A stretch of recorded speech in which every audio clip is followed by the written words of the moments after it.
امریکی حملوں کے جواب میں ایران منہ توڑ جواب دے رہا ہے۔ مشرق وسطی کے مختلف علاقوں میں امریکی فوجی تنصیبات کو ایرانی میزائلز اور ڈرونز سے نشانہ بنایا گیا۔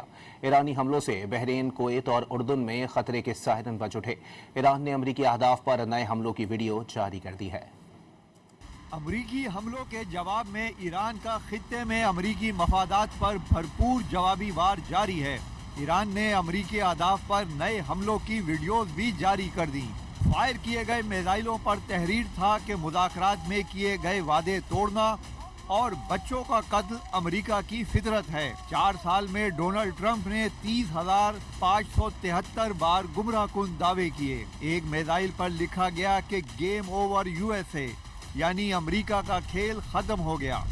پاسداران انقلاب نے دعویٰ کیا ہے کہ بحرین میں امریکی شیخ عیسیٰ ایئر بیس اور کویت میں موجود علی السالم اور احمد الجابر ایئر بیس پر امریکی فوجی تنصیبات کو نشانہ بنایا گیا۔ ایرانی فوج کے مطابق اردن کے پرنس حسن ایئر بیس پر بھی حملہ کیا گیا۔ آبنائے ہرمز میں خطرہ بننے والے 2 جہازوں کے سسٹم بھی بند کیے گئے۔ حملوں کی وجہ سے بحرین میں خطرے کے سائرن بج اٹھے۔ پاسداران انقلاب کا کہنا ہے کہ فوجی آپریشن تاحال جاری ہیں۔ فوجی کارروائیاں آنکھ کے بدلے آنکھ نامی آپریشن کے پہلے، دوسرے اور تیسرے مرحلے کے دوران کی گئیں۔ امریکہ کو خبردار کیا گیا کہ آبنائے ہرمز میں مزید امریکی فوجی مداخلت برداشت نہیں کی جائے گی۔